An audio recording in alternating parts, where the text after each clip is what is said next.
really appreciate you having me. And I just love this lineup. I love it. It's so good. I wish we were all in the same space, all doing this together. But thank you for watching and for being here.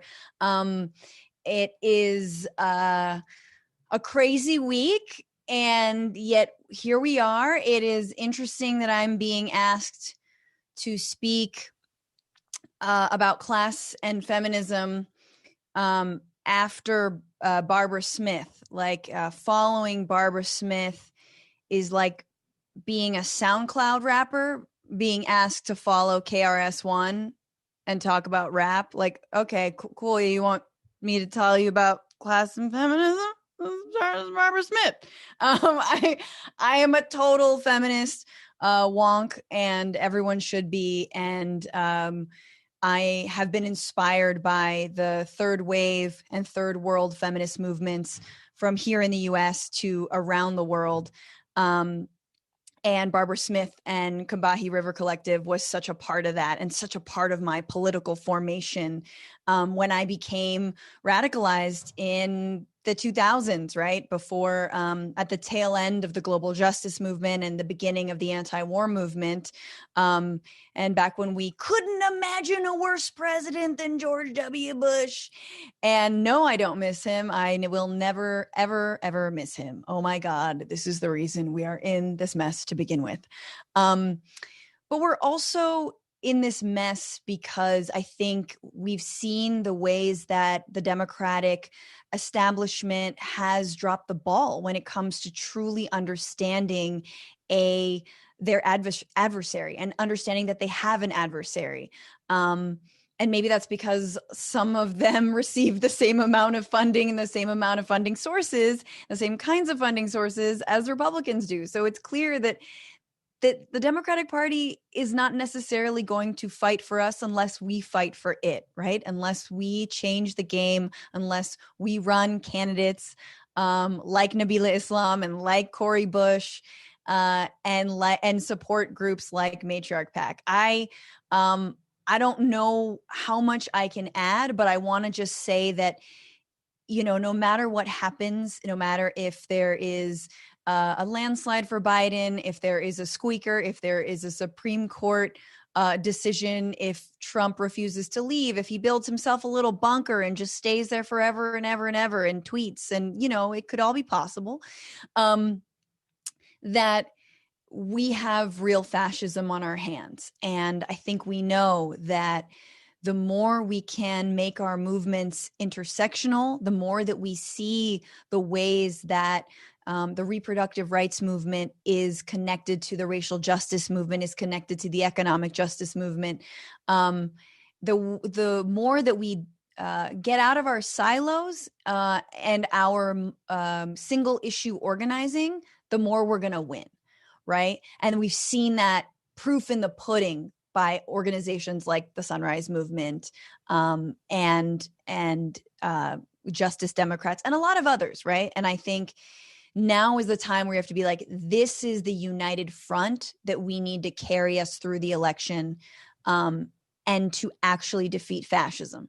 Because it's not going to go anywhere. We all know it's sadly not going to go anywhere, even if Trump eventually does concede or doesn't or what have you.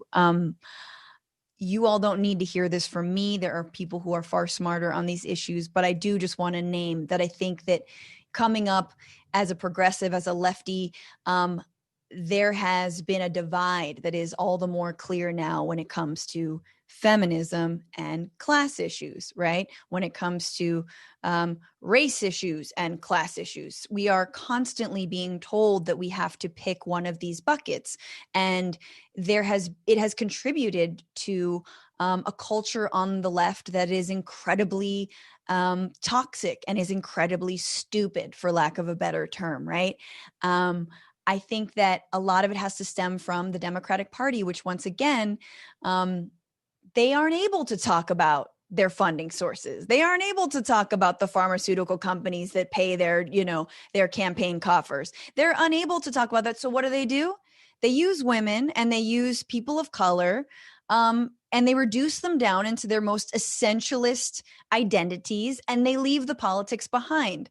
Barbara Smith coined identity politics, and she and her fellow sisters and fellow feminists and women of color and badass queer activists coined this term that a lot of the Democratic Party has been hollowing out and selling for parts.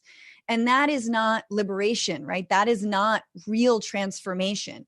And because they can't talk about economic justice, the Democrats inevitably only talk about gender and race.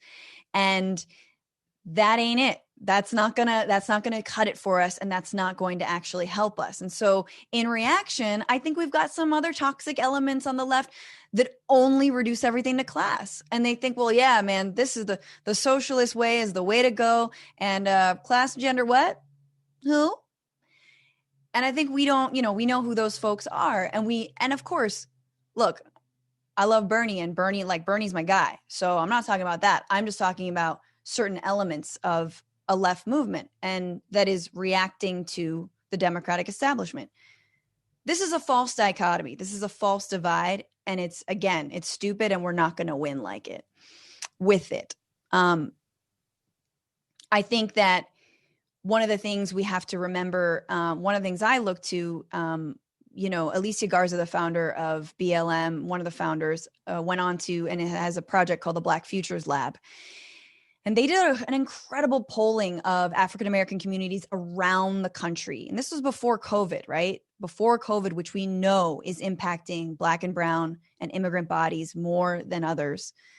And they're like, what are the issues that most impact you? And it turns out those issues that African-American voters care about the most: healthcare, the economy, police reform. I mean, these are things that all Americans care about, right? And yet they're things that impact and affect the Black community more than others. We can say both things at once. We can hold both things at the same time, and we must if we're going to win. We must resist the urge to only see vice president or a vice presidential candidate like Kamala Harris as a Black woman, right? Like, there is more to her than just that identity. Absolutely, it is historic. We should not downplay how historic that is. But to truly be anti-racist, to truly be for liberation, I think means fighting for actual police reform, fighting for defunding the police, fighting against some of the policies that maybe Kamala Harris in the past supported, and holding her accountable. The BLM movement isn't fighting to have Amazon have a playlist that says Black stories on it. All right. This is not about, just changing, shuffling the chairs on the Titanic here. Right. And I think we always have to remember that, and we have to hold Democrats accountable, and we have to hold our left brothers and sisters accountable when they're trying to pass off class politics and run roughshod over women and people of color and working class women. That is why I love Matriarch PAC, and I don't know how long I should continue on for. I'm sure I was like, give me the light. I'm a comic. But I will say that in order to defeat fascism, we need to hold all these things at once. We need to stop being so siloed. We need to understand that the Democratic Party needs to be held accountable. We need to talk about their donors as well. Nancy Pelosi in Manolo Blahnik's ain't it. She ain't it. That being said, shall we attack her over her gender? No, absolutely not. That's ridiculous. It's silly. You guys, I'm a stand-up comedian, and sometimes I don't have all the answers, and so when I don't, I just say I'm a stand-up comic. But I will say thank you, everybody. Thank you for listening. Thank you for being here. Thank you, Matriarch PAC. Thank you. I hope this SoundCloud rapper did an okay job following a legend like Barbara Smith. And it's so good to be in this company.